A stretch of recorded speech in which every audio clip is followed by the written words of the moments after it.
Shalom, shalom à tous. Shalom tout le monde.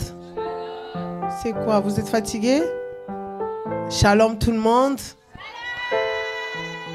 Ah, c'est mieux. Amen. Je vous salue dans le précieux et glorieux nom de notre Seigneur Jésus-Christ. Amen, amen. Si vous allez à la morgue, vous allez vous rendre compte qu'avoir la vie, c'est quelque chose de tellement important. Amen. Et surtout le fait d'être dans la présence de Dieu un dimanche comme ça, il ne faudrait pas qu'on ait l'habitude de croire que c'est du tout bénef. Amen. Il faut que l'Église ait la conscience de la vie, la conscience de chaque moment précieux dans la présence de Dieu. Amen. Nous allons encore dire merci à ce grand Dieu pour le souffle de vie. Je voudrais, avant de passer à l'exhortation, que hormis le pasteur Naomi, que tout le monde quitte son poste et se mette dans les bancs. On va prier pendant quelques minutes. Je voudrais ici, dans cette église, qu'on a la solennité du culte. Quand vous êtes au culte, ce n'est pas le lieu de passer le temps au téléphone. Et ça, c'est le dernier jour que j'avertis tout le monde, surtout ceux qui servent. Vous êtes au service.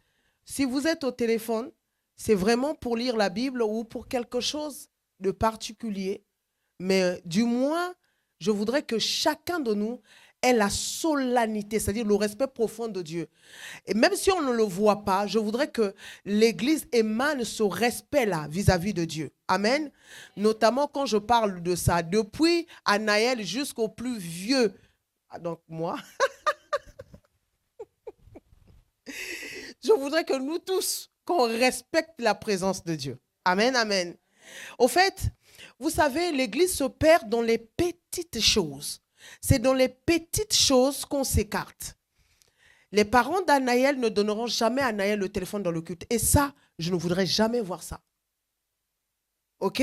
Je sais que je vous ai déjà parlé de ça. Mais aujourd'hui, voilà. Deuxième chose. Amen. Parce que c'est Anaël la plus jeune entre nous, donc je prends exemple sur lui. Donc si j'ai parlé d'Anaël, donc toi qui es grand, considère que tu es déjà dans la chose. Amen. Donc pourquoi je dis ça? Parce qu'au fait, ceux qui n'ont pas le vrai Dieu respectent les principes. Et nous, enfants de Dieu, on ne respecte absolument rien. Alléluia.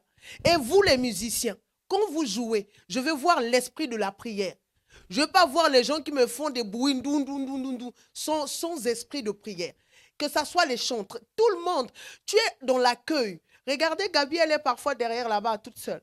Mais elle est dans l'esprit de la prière. C'est ce que je veux. Amen, amen. Donc, le respect, la solennité, j'exige, pas que je veux, j'exige. Amen, amen. Et j'avais dit au pasteur Naomi, mets-moi tous les jeunes là au service. Très bien, mais mets-les encore au service. Lucie ne doit pas chanter seule. Iliana est là, elle doit chanter. Les enfants doivent travailler dans cette œuvre. OK? Amen, amen. Les amis, vous êtes là pour servir. Hein? Vous tournez. Si aujourd'hui tu chantes, demain c'est Kélis qui remplace. Et voilà, je veux que ça tourne et que tout le monde serve le Seigneur. Lorenzo, tu n'es pas, les bons, ce n'est pas tes amis. Il faut servir le Seigneur. OK? Trouve-toi un endroit, je ne sais pas si fous-toi avec Yagabi derrière, mais il faut que tous les jeunes ici travaillent. Est-ce qu'on est d'accord? Voilà. Moi, ce que je crains, c'est d'être devant vous et d'en perdre les gens. Et qui partent loin de la face de Dieu. Je m'en voudrais devant Dieu. Et parfois, je serai très dur avec vous, mais dites-vous, c'est parce que le chemin que nous avons emprunté exige à ce que je sois dur. Amen. Amen, amen. Donc, habituez-vous à ça. Amen. On va prier pendant 15 minutes. Le sujet est simple.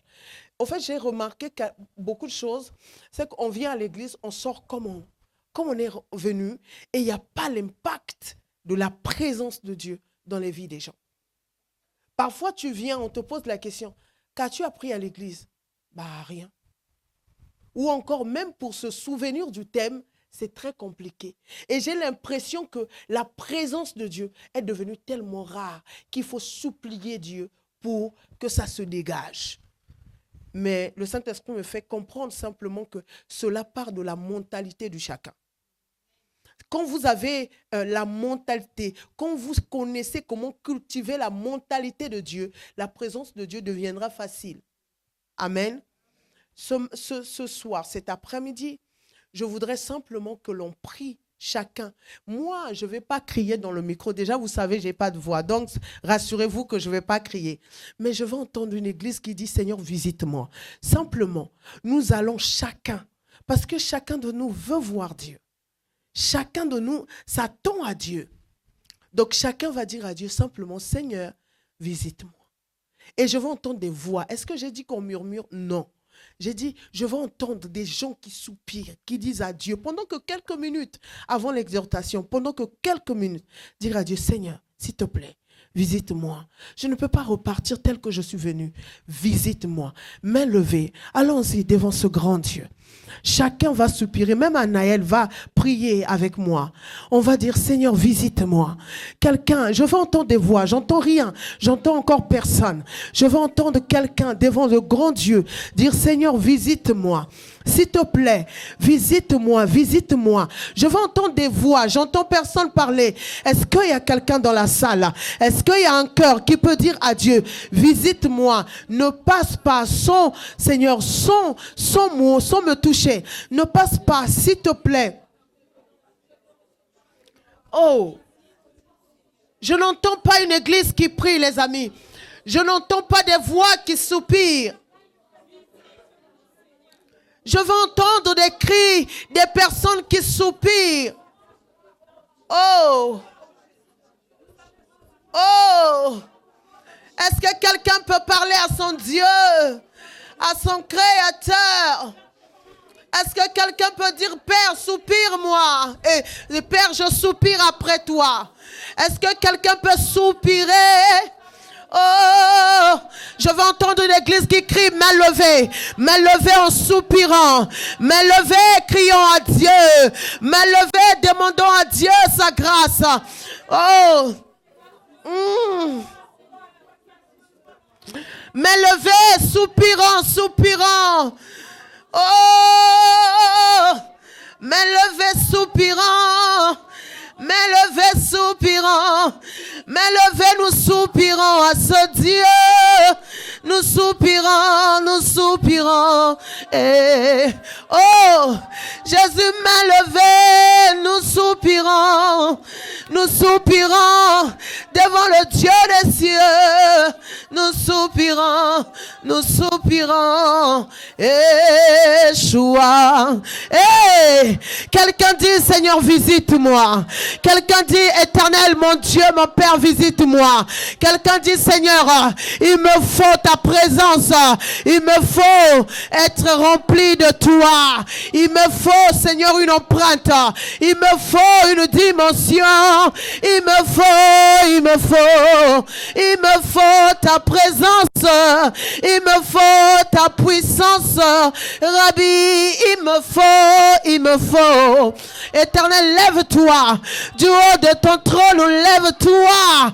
Visite-moi, Rabbi. Visite-moi, Adonai. Visite-moi. Quelqu'un dit, Seigneur, je me sens faible. Visite-moi. Quelqu'un dit, Seigneur, je suis arrivé au bout. Visite-moi. Quelqu'un dit, Seigneur, je suis épuisé. Visite-moi. Quelqu'un dit, Seigneur, Adonai, le temps de ma visitation est arrivé. Le temps de ma visitation est arrivé. Seigneur, oui, visite ton église ce matin. Seigneur, nous sommes là. Nous voulons ton empreinte. Nous voulons ton impact. Nous voulons ta présence. Je veux entendre des cris, des personnes qui soupirent, des personnes qui sont fatiguées.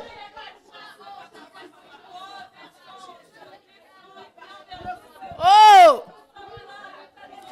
Des personnes qui disent, Seigneur, s'il te plaît, viens à mon secours, à mon secours, à mon secours, à mon secours, à mon secours, Adonai. Oh, Rabbi.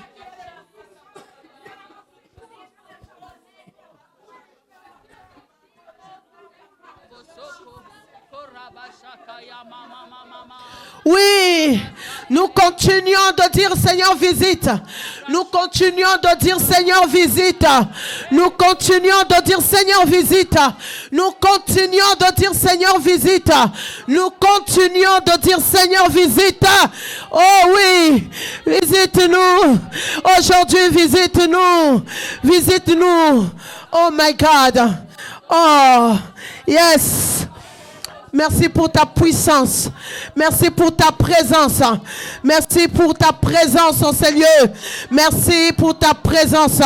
Est-ce que nous pouvons recevoir, acclamer la présence de ce grand Dieu avec des cris de joie, avec l'honneur? Est-ce qu'on peut acclamer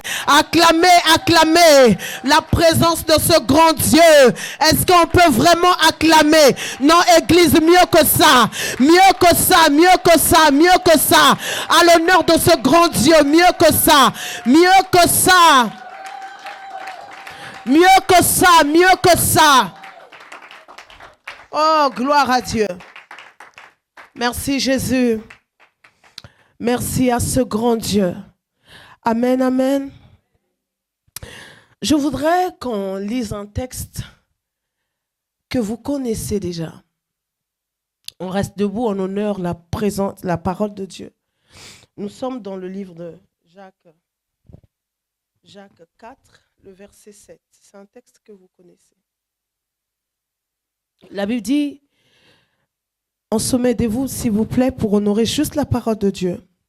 La Bible dit, soumettez-vous donc à Dieu, résistez au diable et il fuira loin de vous. Je répète.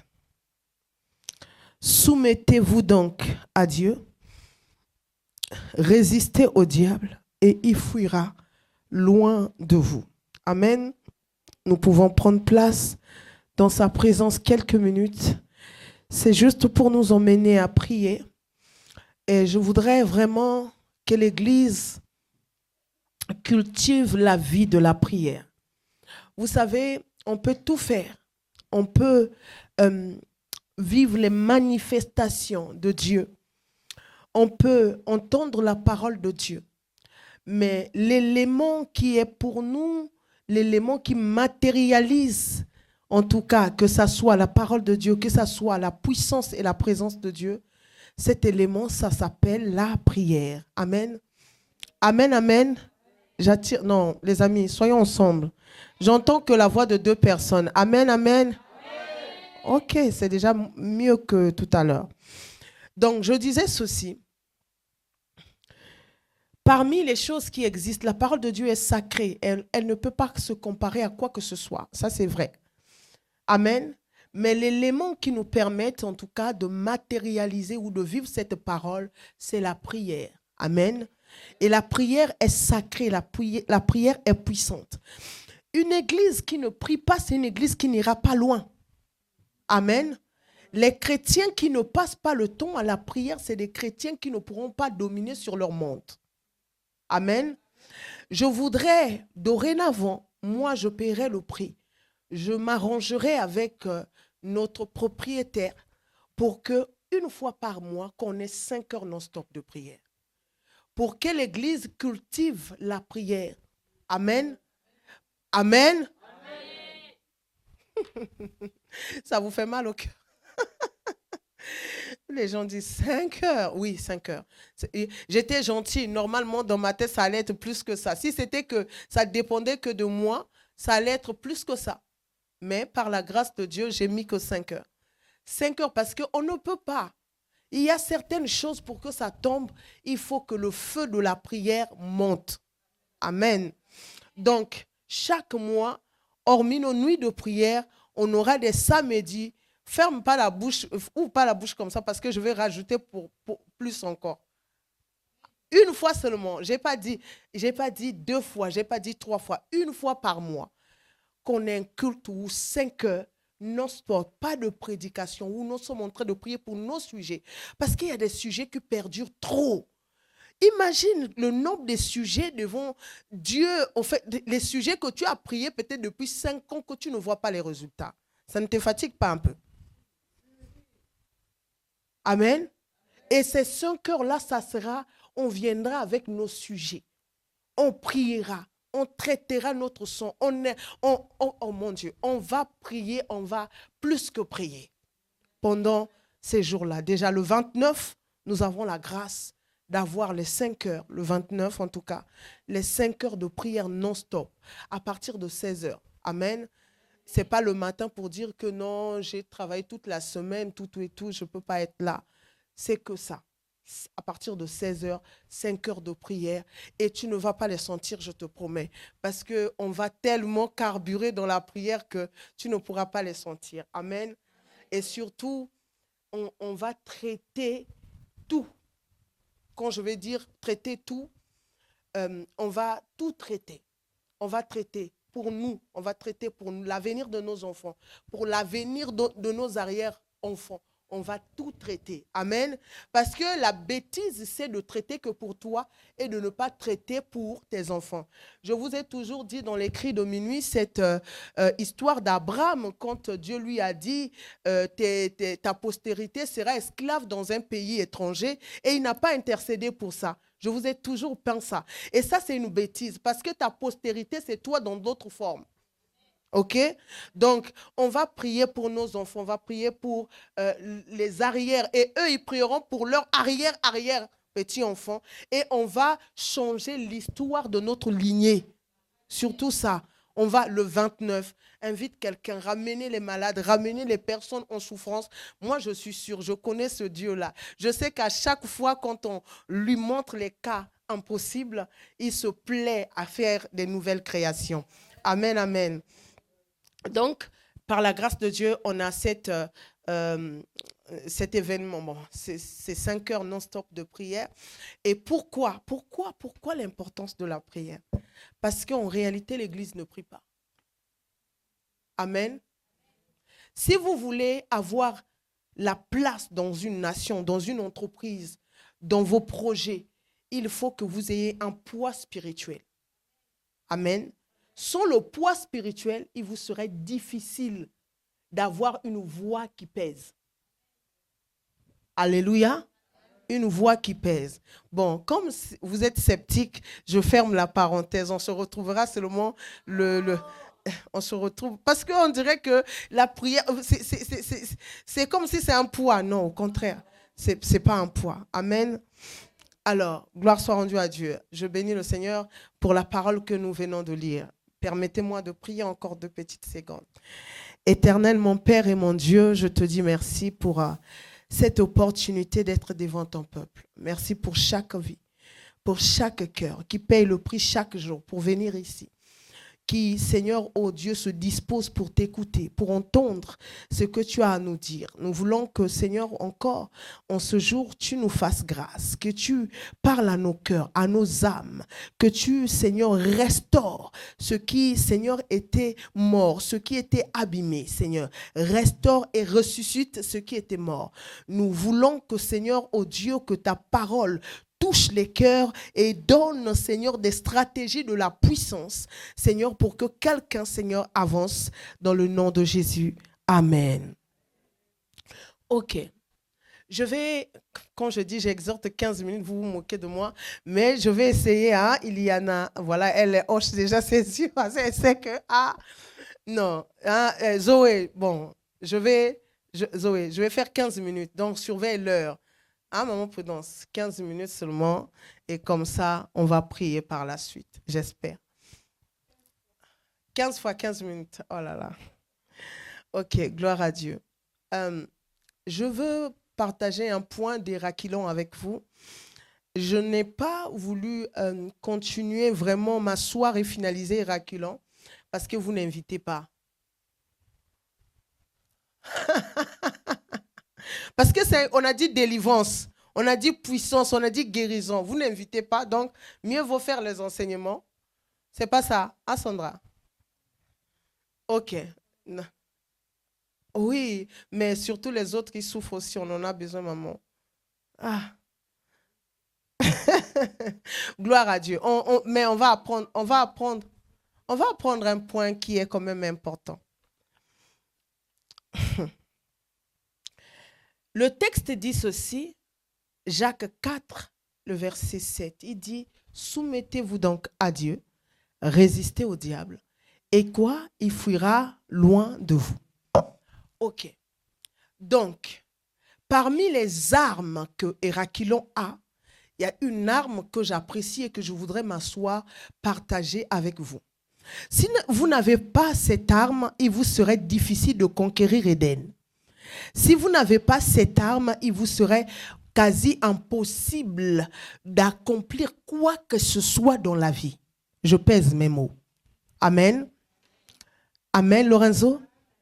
Donc, il y a des armes que même quand on a beaucoup d'armes, il y a des armes qui sont proches et que l'on utilise tous les jours. D'accord? Il y a des armes qu'on utilise de temps en temps, mais il y a des armes qu'on utilise tous les jours. Et l'arme que nous avons à partager par la grâce de Dieu cet après-midi, cette arme, c'est une arme qu'on doit avoir tous les jours. Écrivez avec moi l'ADN de la résistance. Amen, amen.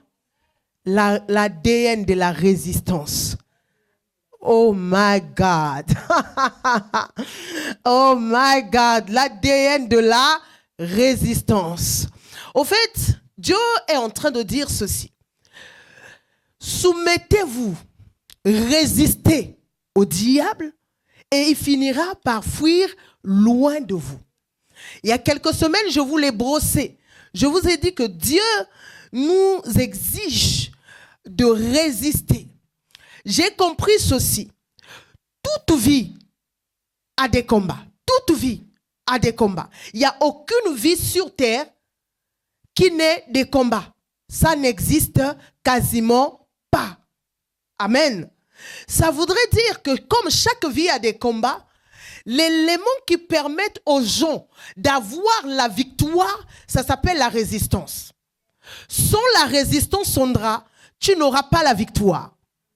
La victoire naît ou apparaît chez les résistants. Ouh. Ça veut dire que si je ne sais pas résister, il me serait difficile de faire quoi? D'avoir la victoire. Amen. Et je ne peux pas conquérir, je ne peux pas attaquer, je ne peux pas aller dans les dimensions des combats ou dans les dimensions c'est-à-dire de transformation sans avoir d'abord établi la résistance dans ma vie, dans mon esprit, dans mon âme et dans mon corps. Maman Prudence, il y a beaucoup de personnes dans la vie. Ils étaient à 2 pas de leur miracle. Ils ont échoué parce qu'ils ont baissé les bras. Et en matière de baisser les bras, je vous l'ai souvent dit, les chrétiens sont les premiers. Oh my God. J'ai vu les démons insister pour détruire quelqu'un. Pendant des années, résister. J'ai vu le diable résister contre les médicaments. Oh my God. Résister contre la prière. Résister contre les autorités spirituelles. Juste dans le but de faire quoi? De détruire une vie.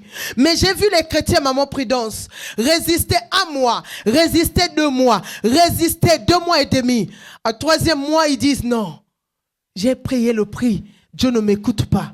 Mais les agents du diable, Sandra, ils ne se plaignent pas, alors qu'ils font l'œuvre destructive.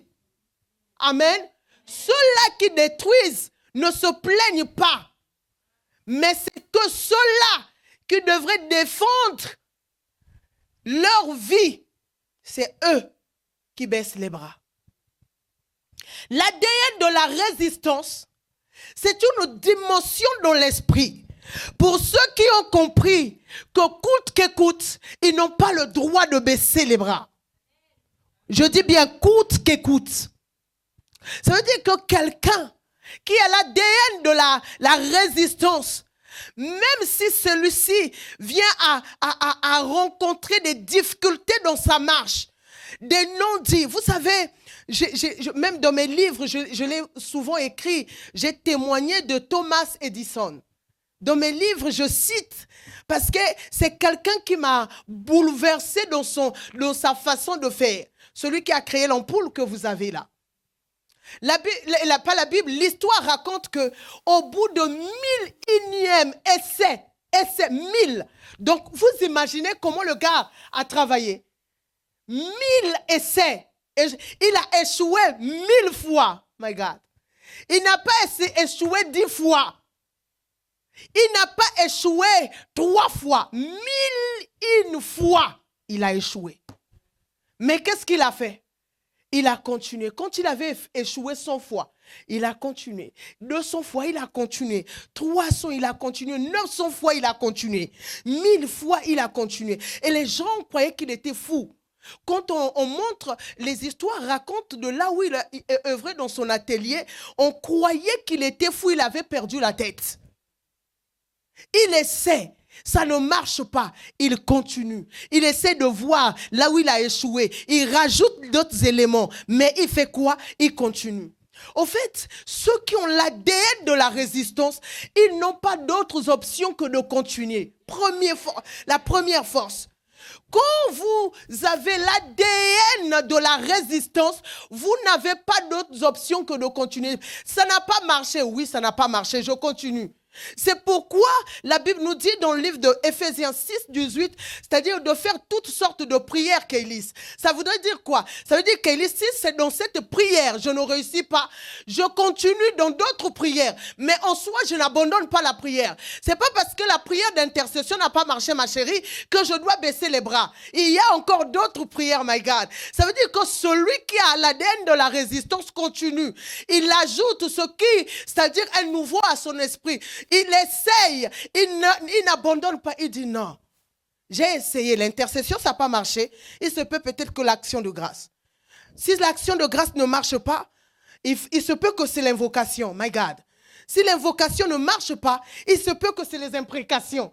Mais ce qu'il sait, c'est qu'il continue. Et dans son esprit, Gabi, il n'a pas l'intention, même la pensée d'abandonner quoi que ce soit.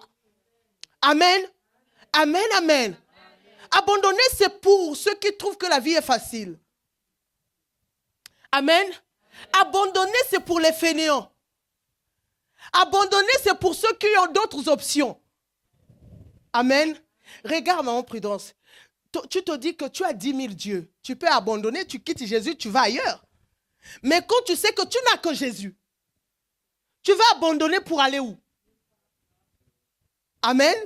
Donc, je sais que dans ce chemin-là, la seule chose que j'ai à faire, c'est de continuer. Ça, c'est l'ADN de quoi? La résistance. Ce n'est pas parce qu'on m'a dit non une fois que la porte est fermée. Oh my God. J'ai compris ceci. Ceux qui ont des histoires à raconter, c'est souvent les personnes qu'on leur a dit d'abord non. Amen. Je pense que l'histoire n'est pas magnifique ou belle quand on vous dit que des oui, des oui. Il faut que dans votre histoire, les noms soient plus élevés que les oui. Parce que quand tu as le non, ça te pousse à aller puiser à l'intérieur de toi pour sortir des choses cachées et les faire révéler au monde. Alléluia. Donc, quand on a l'ADN de la résistance, on continue. Quoi qu'il se passe, on continue. Quoi qu'on vit, on continue. Les réalités contraires, quand je prie, je continue. Je suis en train de prier, je vois les maris de nuit se multiplier, je continue. Amen. Je continue. Je prie, je vois qu'on me frappe. Oh my God. Dans un rêve, je me lève encore, je continue. Alléluia. Je ne laisse pas, je n'abandonne pas, je continue. Je fonce.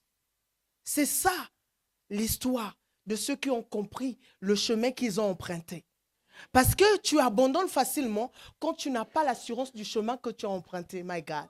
Je pense que j'ai dit quelque chose. Alléluia.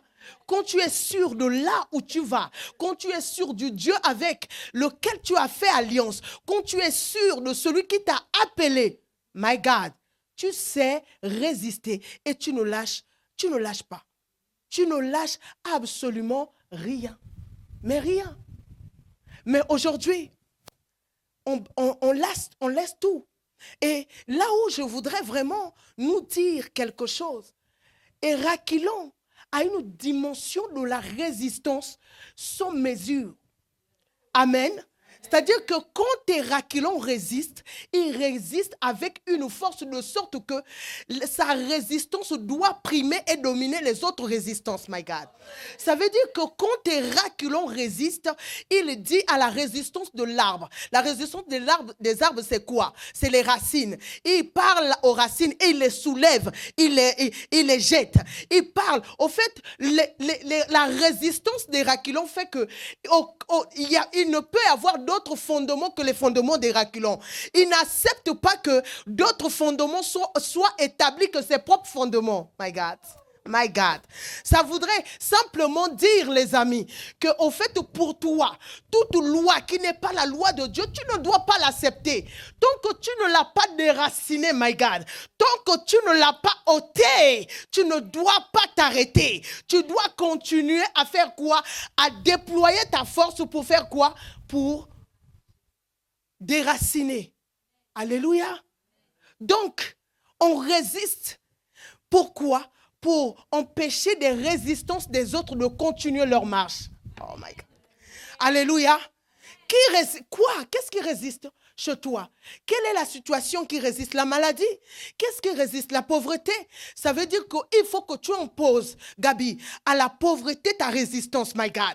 Il faut que tu imposes à la maladie ta résistance. Alléluia. Il faut que tu imposes aux choses contraires, Emmanuel, la résistance, au fait. Il faut que tu informes tout ce qui s'oppose à ton étoile, tout ce qui s'oppose au potentiel que Dieu a mis en toi. Que la résistance que tu as est plus élevée que leur résistance. Il faut que tu dises à tes ennemis que ce que tu portes comme poids, comme résistance, a le pouvoir de dominer ce que les ennemis ont comme résistance. Au fait, tu deviendras à l'image de Dieu lorsque ta résistance aura le pouvoir sur la résistance de tes ennemis.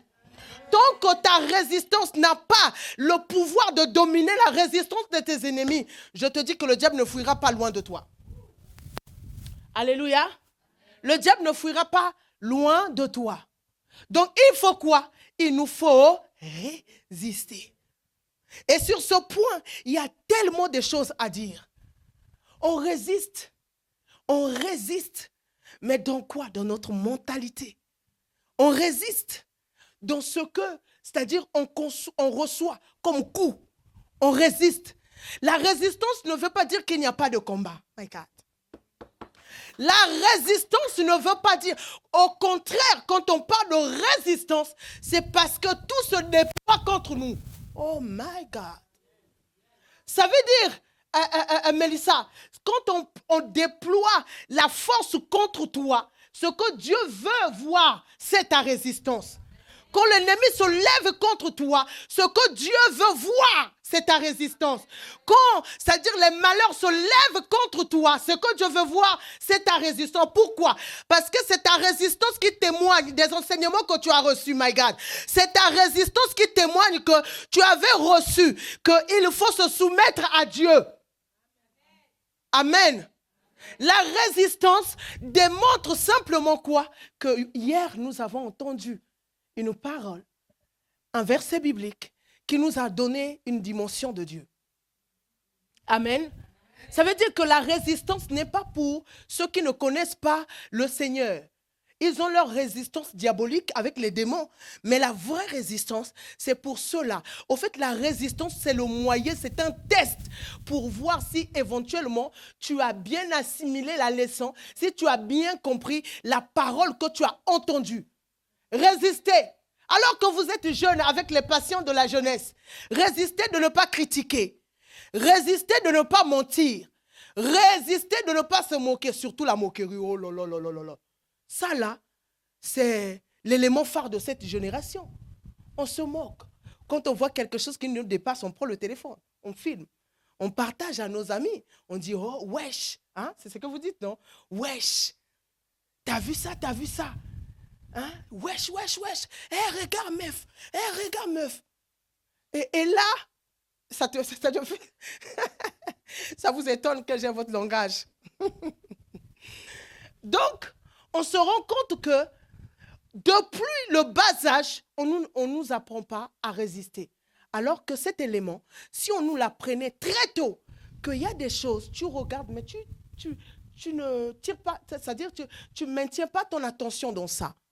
Par exemple, il est possible de sortir de ta maison et de rentrer, de garder ta pureté. Mais à condition de résister à toutes les informations que tu vois. Amen. C'est possible. Vous savez, la seule chose qui fait peur à l'ennemi, c'est la résistance. Donc, ce que Dieu voudrait, c'est quoi? C'est que l'ADN, c'est-à-dire que vous n'ayez pas la résistance comme par défaut, comme aujourd'hui on a tout par défaut. Tu configures ton téléphone par défaut, ton ordinateur par défaut.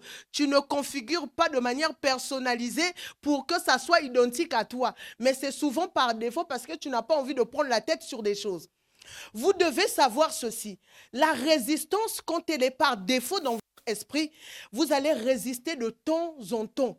Mais quand la résistance devient votre ADN, ça veut dire que même dans votre esprit, ce qui fait qu'il y a certaines situations dont l'esprit, on ne les a pas.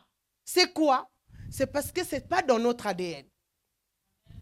Quand la résistance est dans l'ADN, la résistance devient une nature, my God.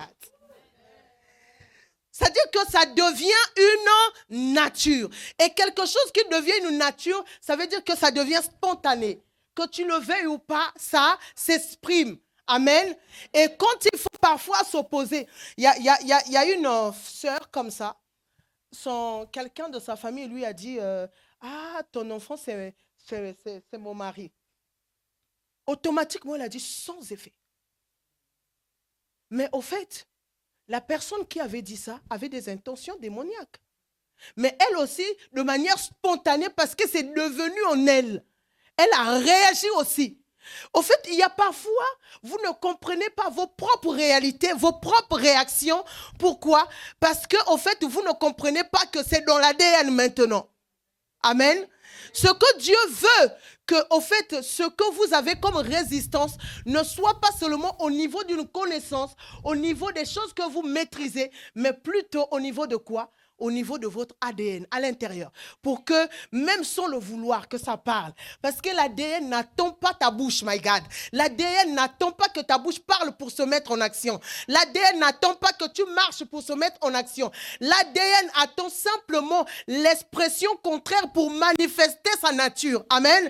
Ça veut dire que quand tu es un homme, quand tu vois quelque chose de contraire, tu réagis automatiquement. Et ce que Dieu veut dans cette saison, my God, c'est que tu réagisses. Pas seulement parce que tu vois, même si ton instinct, même si ton intérieur voit que tu réagisses, c'est-à-dire que tu n'as pas besoin d'une prophétie pour réagir, my God.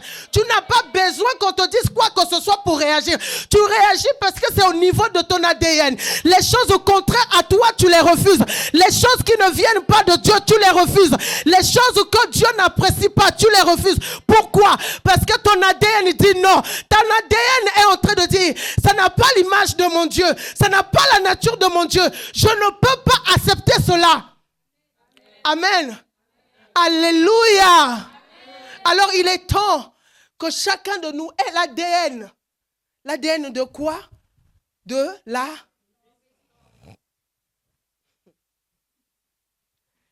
de la résistance, le premier point, il fonctionne avec la tolérance à la douleur. Amen. La tolérance à la douleur. Ça veut dire que, oh Lénie, tu peux avoir très mal. Il y a des enfants comme ça. Ils ont très mal. Mais tu ne les verras pas se plaindre. Parce qu'ils tolèrent la douleur. Tu ne peux pas résister si tu ne tolères pas la douleur. Regardez ce qui se passe. L'objectif de l'ennemi, c'est quoi, Emmanuel? C'est de faire de sorte que il t'attaque, que tu aies mal, que tu te concentres sur la douleur et que tu arrêtes de faire ce que tu es en train de faire pour que lui gagne le terrain. Les stratégies du diable, hein Sandra, c'est que quand tu dis « Aïe, aïe, j'ai mal, vous ne voyez pas que j'ai mal », à ce moment-là que tu te concentres sur la douleur, lui il fait quoi? Il gagne du terrain, il avance et il te détruit. Maintenant, ceux qui ont l'ADN de la résistance, même quand ils ont mal, oh my God, est-ce qu'il y a une génération ici? Des personnes tolérantes à la douleur, qui supportent l'insupportable, my God, qui supportent ce que l'humain ne peut pas supporter, qui supportent les choses auxquelles les hommes ne peuvent même pas supporter, qui disent même si j'ai mal, j'irai, même si on m'humilie, j'irai, même si on me dit que non, toi tu es, voilà, on ne considère pas ce que tu dis, tu n'es pas de notre génération, tu es ceci, tu es cela, mais ils ont, c'est-à-dire l'ADN de la résistance qui leur permettent de supporter. Alors, vous savez, une chose se passe avec notre génération, c'est que personne ne supporte plus. Personne ne supporte. Au fait, on ne supporte pas qu'on nous critique. On ne supporte pas qu'on nous insulte. On ne supporte pas qu'on nous mente. On ne supporte pas l'ingratitude. Amen. Amen. J'ai juste envie de te dire ceci. Mais si le diable a créé toutes ces méchancetés, c'était pour ta résistance.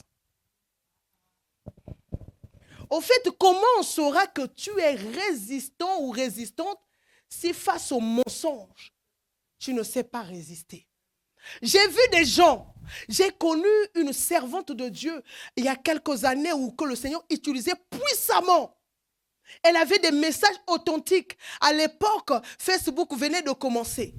Et chaque dimanche, elle mettait ses prédications sur Facebook. Et qu'est-ce qui se passait? C'est que les gens venaient, prenaient ses prédications et le dimanche d'après, il les prêchait dans son église. Quand elle a vu qu'elle était, c'est-à-dire qu'on prenait ces messages, on les prêchait à l'identique, qu'est-ce qu'elle a fait? Jusqu'aujourd'hui, elle a fait quoi? Elle a arrêté de poster les prédications. Et sauf qu'en le faisant, aujourd'hui, son nom aussi a disparu, alors qu'il avait déjà une montée. Amen. Si le diable trouve que tu n'es pas résistant, il bouffera ta destinée. Amen. La résistance, c'est pour ceux qui croient en leur destinée.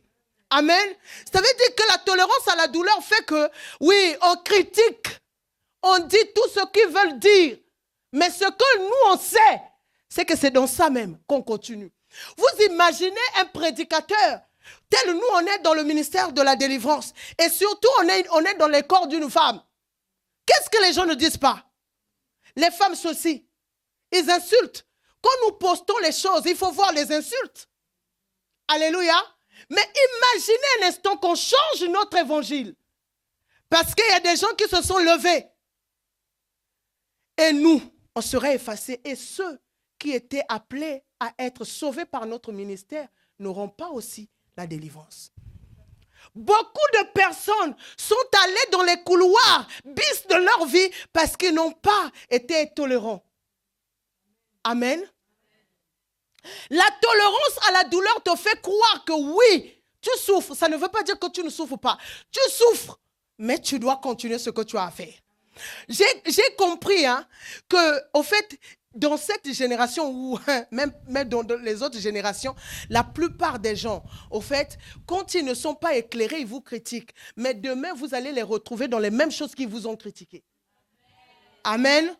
Donc, en fait, quand toi, tu arrêtes de faire ce que Dieu te demande de faire, en fait, demain, c'est les mêmes qui t'ont critiqué là qui vont commencer à, mais pourquoi tu avais abandonné?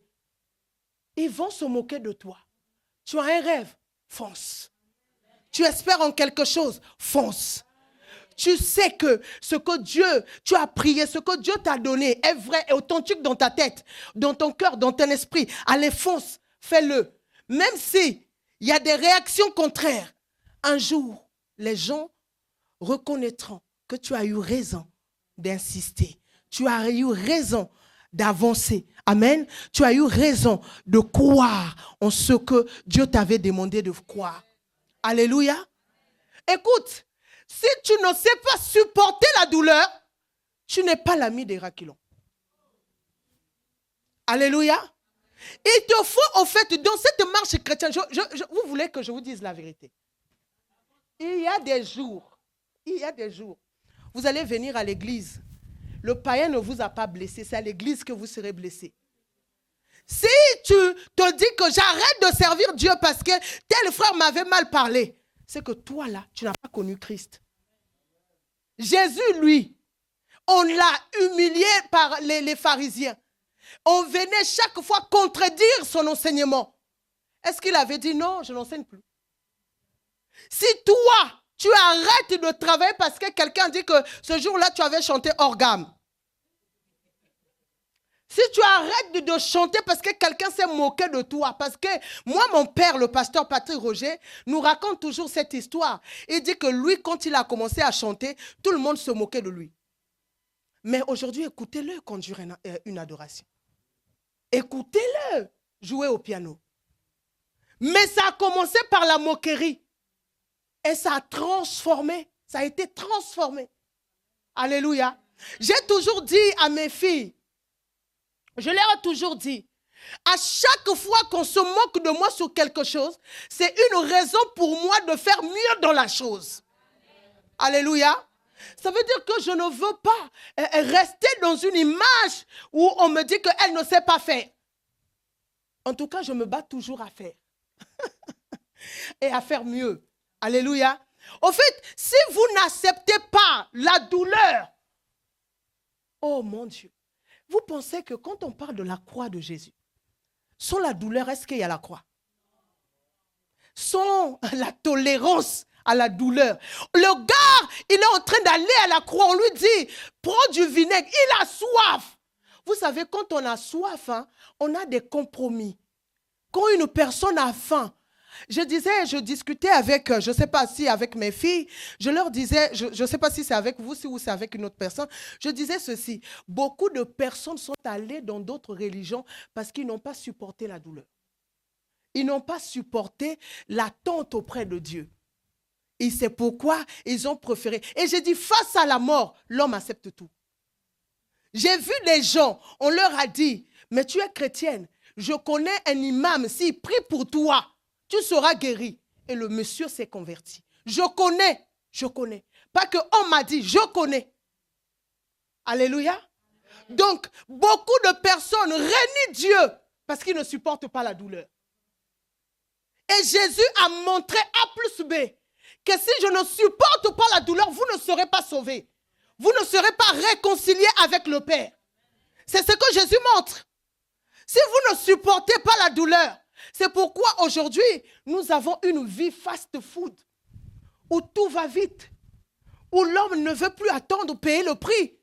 Tout ça, c'est les images qui montrent simplement que l'homme ne supporte plus la douleur.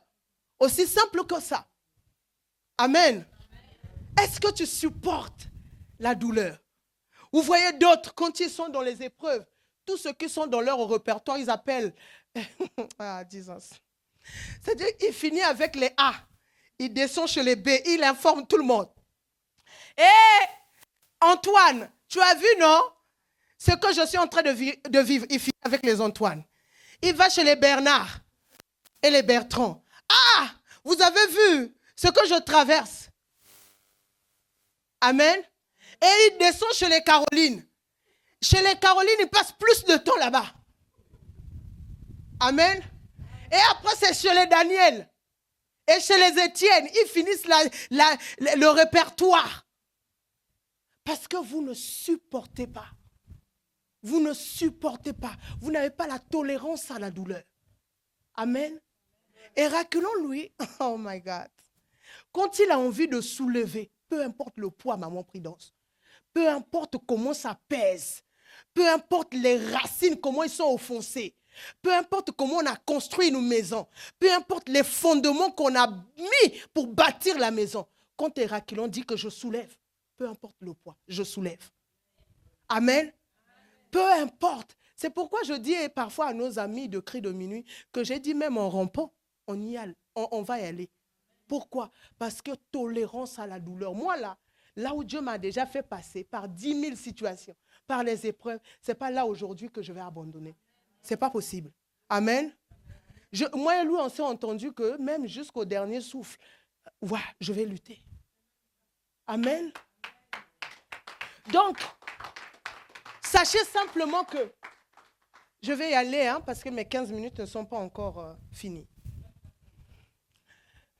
Oh. C'est vrai ou c'est pas vrai? Si c'est vrai, je dis amen et on arrête là. Hein? C'est vrai, est-ce que mes 15 minutes sont finies? Oh, voilà. Mes 15 minutes ne sont pas finies. Donc, le premier point pour avoir l'ADN de la résistance, il faut faire quoi? Il faut, non, comment ça? Oh.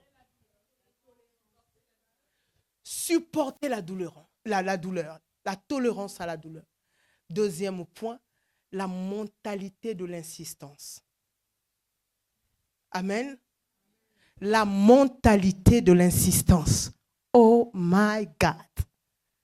La mentalité de l'insistance. Ça veut dire que l'histoire, la Bible dit ceci.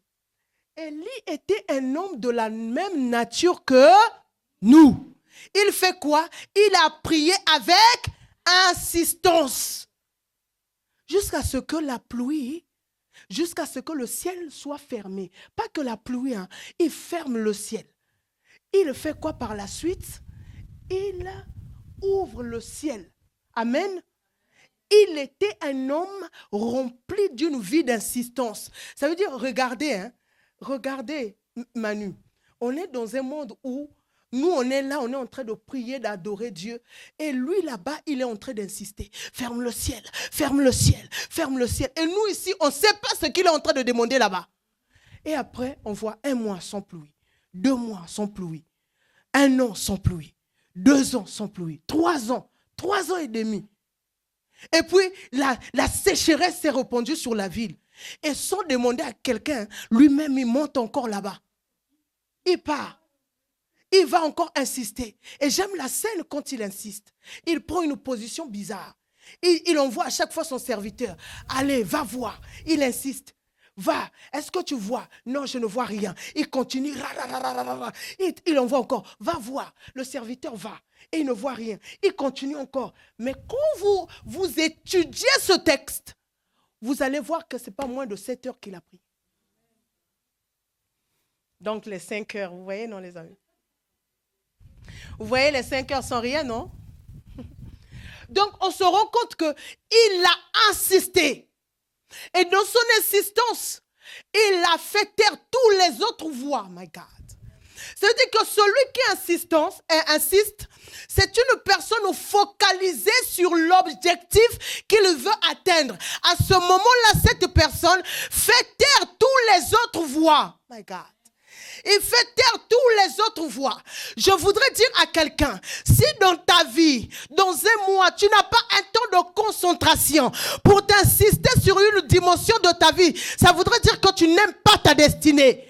Une personne qui aime sa vie a toujours une dimension où il focalise ses pensées. Amen. La mentalité d'insistance vous dit que nous n'avons pas d'autres options que de faire taire les autres voix et de lever seulement une seule voix parmi les autres voix qui existent. Oh my God. Est-ce que vous vous rendez compte? C'est-à-dire que j'ai 10 000 voix dans mon esprit, mais je fais taire toutes les voix pour laisser une seule voix parler. Je refuse d'écouter que j'ai faim. Oh my God. Je refuse d'écouter que j'ai soif. Je refuse.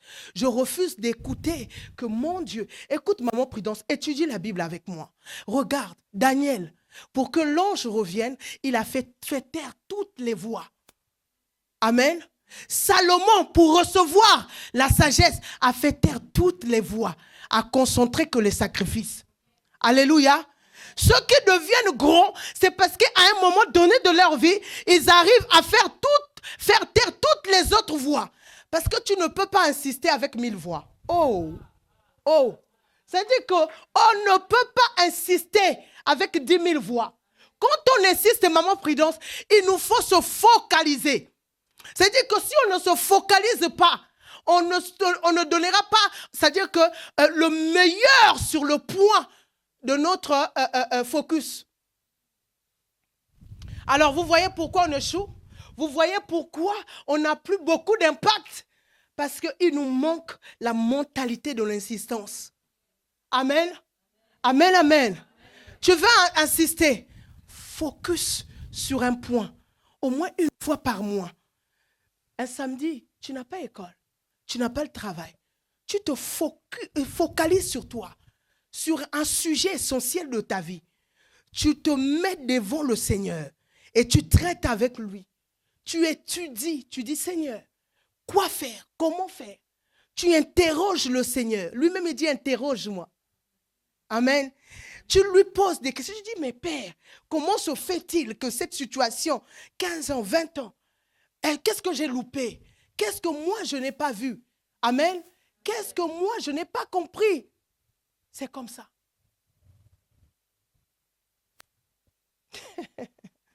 Vous êtes bien calme. Amen. Donc, on fait quoi, les amis? On se focalise.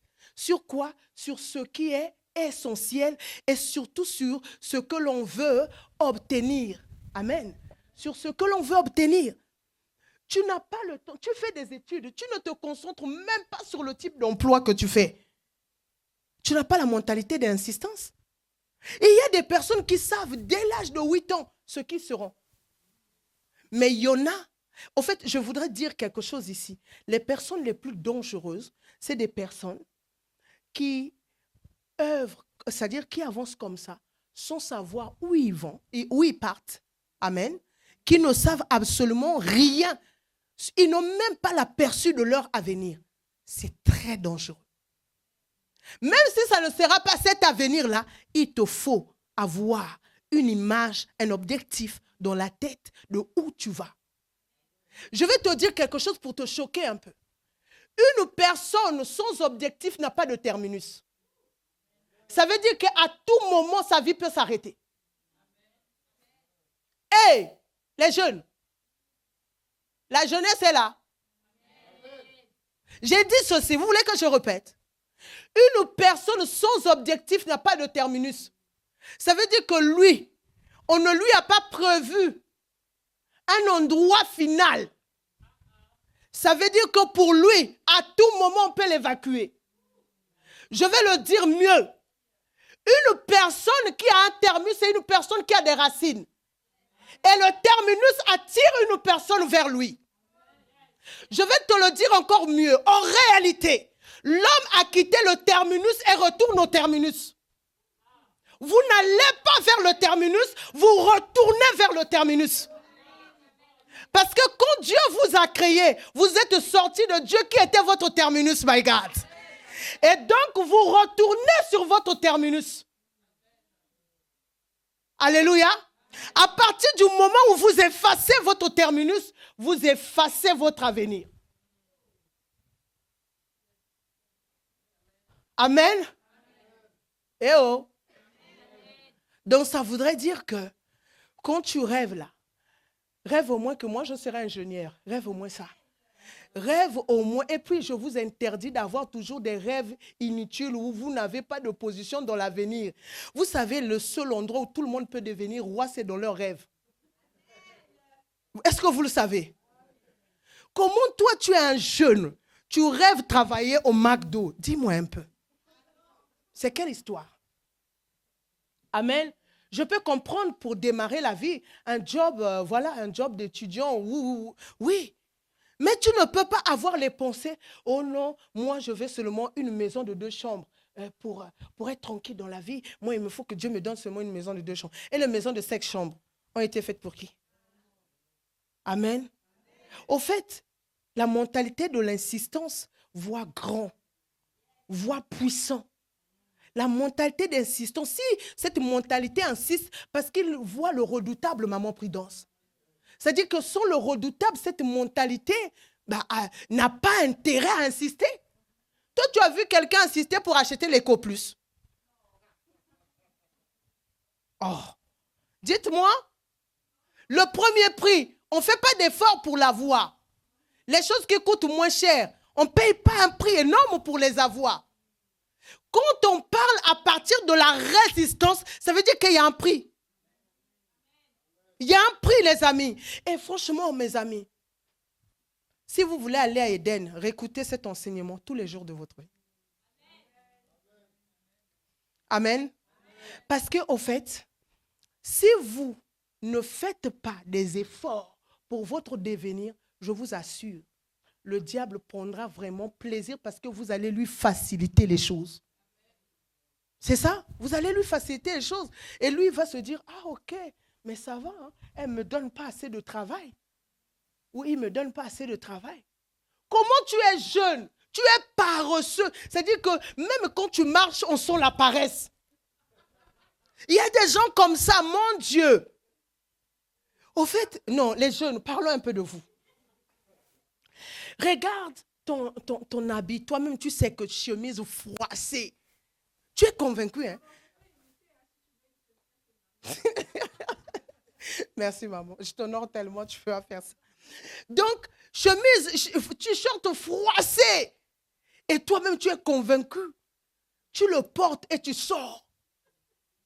Et tu as le courage d'aller draguer l'enfant d'autrui avec ça. Oh! Au fait, non, on rit, mais c'est triste, hein? Parce qu'au fait, il faut que nous, parents, on paye le prix pour que cette génération se redresse. Parce que les jeunes d'aujourd'hui, ils ont une parence. Regarde un enfant hein, qui sort, qui attend que quelqu'un se réveille avant lui fasse à manger, lave tout, et même ses propres affaires, nettoie tout, et que lui vienne juste manger. Les enfants rois. Et on s'étonne que eux, ils se lèvent. Moi, je suis choquée. Hein. Je suis une pure africaine, née, grandie en Afrique. Amen. J'ai eu mon adolescence en Afrique et je bénis Dieu pour ça. Amen. On a la chance. Vous savez, je suis choquée parfois de voir que mes fils n'arrivent pas à gérer un couteau. Ils ne savent pas couper une mangue. À 15 ans, on ne sait pas couper une mangue. Alors que chez nous, même 5 ans, l'enfant gère le couteau correctement. Et je me dis, mais Jesus, qu'y a-t-il? Qu'est-ce qui s'est passé? Amen. Au fait, non, imaginez-vous, moi je me dis ceci, hein. Mélissa, soyons-en sûrs, si on ne leur transmet pas les bases, ils ne seront pas les parents qu'il faut dans leur foyer. C'est sûr. C'est pas maltraiter l'enfant, c'est faux. C'est la transmission. Et la transmission exige un comportement. Imagine, chaque jour, on leur fait la lessive. Chaque jour, ils ne savent rien faire. Moi, j'ai élevé les filles et les garçons de la même manière. Parce que je sais que demain, dans leur maison, parfois, tu veux aller à l'internat. Tu n'auras pas la sœur là-bas pour te faire le ménage. Tu n'auras pas quelqu'un pour te faire à manger. Il y a des choses que tu le feras de toi-même. OK? Donc, je me rends compte qu'on ne leur avantage pas en leur laissant, c'est-à-dire comme ça, ne rien faire. Manu peut vous dire, moi, quand je me réveille qu'ils n'ont rien fait, je crie fort. C'est pas ça, mon fils? Je crie. Je me réveille comme ça, je vois que personne n'a fait quelque chose. Surtout, la semaine, je ne leur demande pas. Ils partent à l'école, il n'y a pas de souci. Je fais. Mais le week-end, vous vous réveillez comme ça, comme des rois. Je me lève. Comme moi, mon sommeil, je l'ai que vers 6h, 7h. Donc, ça veut dire que je me réveille, il est midi. Quand je me réveille midi, là, je sors. La maison n'est pas arrangée, les assiettes ne sont... Oh, vous allez m'entendre. C'est sûr. Vous allez m'entendre. Après, là, les garçons viennent me faire des bisous. Ce n'est pas des bisous, je vous dis. Ce n'est pas des bisous que je veux. C'est juste qu'il faut que ça rentre parce que demain, vous serez des pères de famille, des mères de famille. Il faut que vous soyez déjà à même de gérer. J'ai toujours dit ceci, on n'apprend pas à manier des armes dans le combat. Vous n'allez pas apprendre dans le mariage. On apprend toujours avant. On ferme la parenthèse parce que les jeunes me disent, mais qu'y a-t-il aujourd'hui? Mais c'est très important. Amen. Oh. Amen, Michael. Amen, Michael. Ah, Mandela, amen. OK. Donc, on se rend compte qu'on a besoin de quoi? On a besoin d'une mentalité qui nous apprend à voir grand pour l'avenir et qui nous apprend au fait à nous équiper comme il se doit. Hein? La mentalité de l'insistance, c'est pas une... Au fait, quand on parle de l'insistance, attention, hein, vous pensez qu'on insiste sans amélioration. L'insistance oblige une amélioration. Vous ne pouvez pas insister avec les mêmes erreurs. Sinon, ça ne sera pas l'insistance. À chaque fois, il y a une insistance. Ça veut dire qu'on a amélioré, on a étudié les échecs qu'on a eus, les choses qui ont fait que telle chose ne marche pas. Hein? On améliore, on corrige. Donc, on ne peut pas parler d'insistance sans correction, sans amélioration. Donc, si nous insistons, c'est pourquoi? C'est parce qu'il faut une amélioration, une correction dans ça. Alléluia. Donc, dorénavant, quand tu dirais que j'insiste, il faudrait qu'on trouve dans ton insistance quoi? La correction et l'amélioration. Sinon, il n'y a pas de correction, il n'y a pas d'amélioration. Alléluia. Je vais m'arrêter là parce que j'ai fait mes 15 minutes. Hein? J'ai fait mes 15 minutes. Non, pas encore, Lénie. Bon, moi, je pense que j'ai fait mes 15 minutes. Il est bientôt, comme il y en a qui partent très loin, je ne vais pas aller jusqu'à 20 heures quand même. Je vais être raisonnable, prier et ensuite nous libérer pour que vraiment chacun de nous travaille. Je voudrais dire ceci.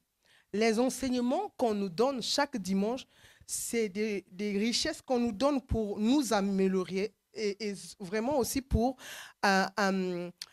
c'est-à-dire bien vivre la semaine. C'est-à-dire que c'est des points que nous devons mettre en application pour la semaine qui arrive et pour les mois qui arrivent, avoir cette chose comme une arme et pour permettre à ce que, c'est-à-dire que le diable, aille loin, loin, loin de nous. Amen. Est-ce qu'on peut se lever dans sa présence, s'il vous plaît?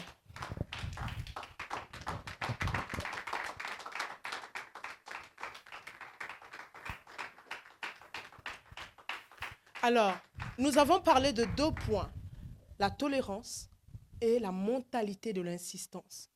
Amen, sur l'ADN de la résistance. Je ne reviendrai plus. Je prie juste à chacun de réécouter ce qui a été dit. La semaine prochaine, si le Seigneur me fait grâce, je parlerai encore sur les autres armes de Héraclion. Amen. Là, on a parlé sur la résistance aujourd'hui. Amen. La semaine prochaine, je prendrai le temps. Je ne suis pas pressée, mais sachez qu'il faut que chacun de nous résiste. Amen. Il faut que chacun de nous comprenne c'est quoi la résistance. Et comme ça, quand on activera Héraclion, on sait ce qu'on est en train de dire et surtout en train de faire. Amen, amen. L'objectif ici, franchement, quand je parlerai sur la conquête, parce que c'est là-bas qu'on est en train d'aller, dans toi-même, tu sais, hein, on ne peut pas conquérir sans résistance. Comment on peut le faire? Ce n'est pas possible. Amen. Donc, il nous faut comprendre cet enseignement, réécouter, demander au Saint-Esprit de nous faire comprendre vraiment les sous-entendus, ce que je n'ai pas dit. Amen. Et que ça soit ancré à l'intérieur de nous, afin que nous soyons des généraux vers Éden. Je ne sais pas ce que le Saint-Esprit t'a dit, mais tu vas prier par rapport à comment tu as compris la parole. Chacun a 2 minutes dans la présence de Dieu. Je ne vais prier pour personne, mais je voudrais que tu sois le prophète de ta propre destinée et que tu pries en demandant à Dieu ce que tu as compris dans cet enseignement. Qu'as-tu compris? Qu'as-tu entendu? Tu vas simplement prier, dis Seigneur, fais-moi grâce de réaliser ce que j'ai entendu cet après-midi. Amen. Est-ce qu'on peut élever nos mains dans sa présence et prier? Demander à ce grand Dieu, par sa grâce et par sa miséricorde, de nous aider. Dis-lui, Seigneur, aide-moi, aide-moi. Répète à ce Dieu ce que tu as compris ce soir. Dis-lui de t'aider, de t'équiper pour que l'ADN de la résistance soit ton partage.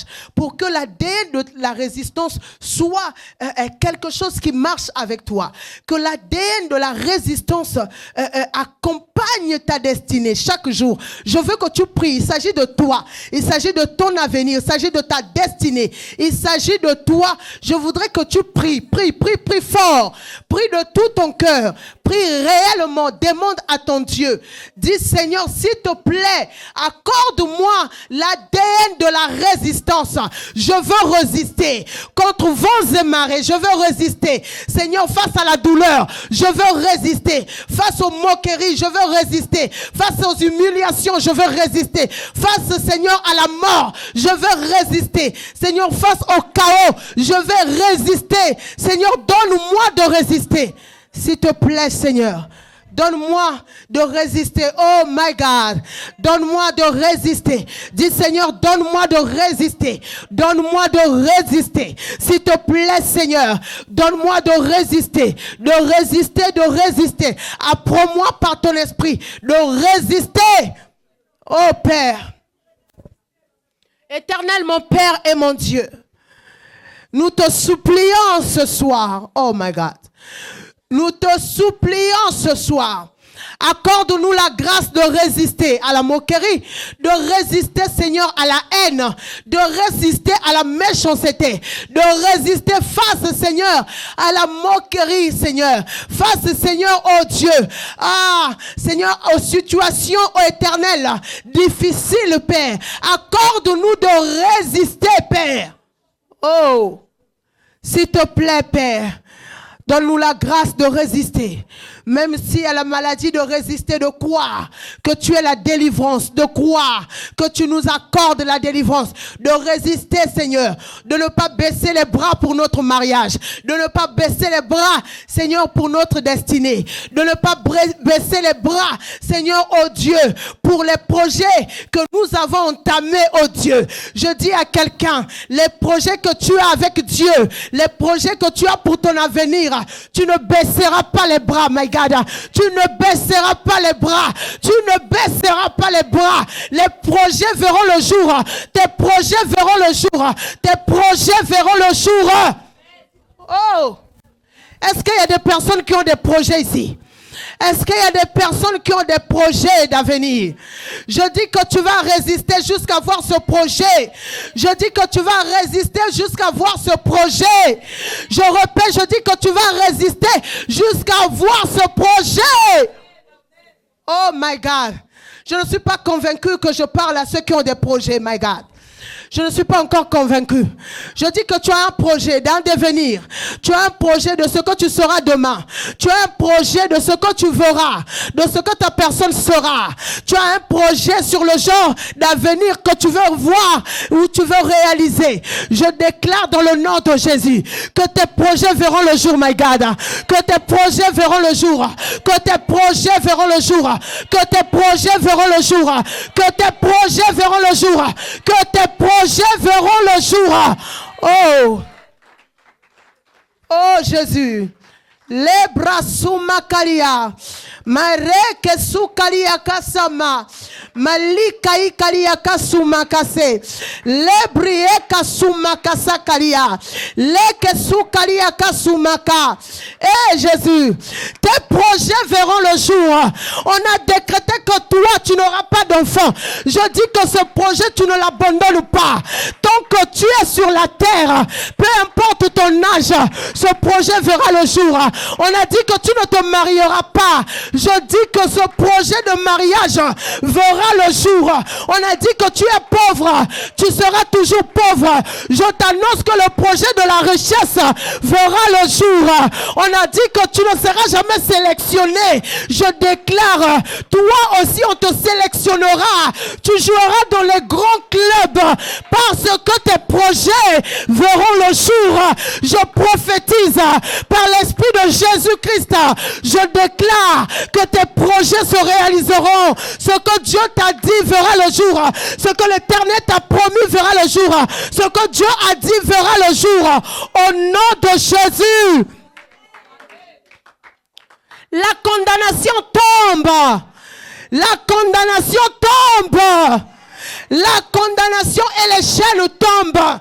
Ce que Dieu t'a dit verra le jour. Quelqu'un dit, ce que Dieu m'a dit verra le jour. Non, faites le mieux, faites le mieux, faites le mieux. Oui, ce que Dieu t'a dit verra le jour. Je le prophétise. Je le mets dans le sang de Jésus. Je déclare que les cieux entendent ma voix. La terre écoute aussi ma voix. Je dis que ce que Dieu t'a dit, tu ne mourras pas sans l'avoir accompli. Je dis à quelqu'un, quand tu mourras, c'est parce que tu as déjà accompli ce que le Seigneur avait inscrit dans ton ADN. Au nom de Jésus. J'aime cette parole de Dieu qui dit: qui peut obscurcir mes desseins? J'aime cette parole de Dieu. Qui peut obscurcir les desseins de Dieu? Qui? Alors sache que tes projets vont se réaliser parce qu'il n'y a personne qui a le pouvoir d'obscurcir les desseins de Dieu. Il n'y a personne. Il n'y a absolument personne. Acclame ton Dieu. Acclame-le comme il se doit. Acclame ce Dieu glorieux. C'était important qu'on prie, les amis. Amen. Rapidement, on passe à l'offrande de la parole. Surtout cette parole, si ça t'a touché. C'est pas forcément l'offrande de la parole, c'est pas parce que ça nous a touché. C'est une obligation. On doit se connecter à la parole qu'on Dieu dit. Amen. Souvenez-vous, à chaque fois quand Dieu a visité par le moyen des anges, il y avait toujours une offrande. Donc, on se dépêche, on vient mettre dans le panier, on vient se connecter et en même temps, je vais prier pour la fin. On prie pour la fin. Amen. Gloire à Jésus. Je vais prier pour la fin. Éternel, grand Dieu des cieux, mon esprit te dit merci pour ce culte. Tu rends les choses possibles. Je le crois fermement. Tu rends les choses possibles. Oh, je suis tellement convaincu. Je suis tellement, Seigneur, convaincu que tu es celui qui rend les choses possibles. Alors je prie pour leur semaine, Père, qu'ils voient le Dieu de toute possibilité, le Dieu de la maternité, du possible, des enfantements miraculeux. Alors, fais, Seigneur, des enfantements dès maintenant. Que ceux de la maison commencent à vivre déjà la maternité du possible.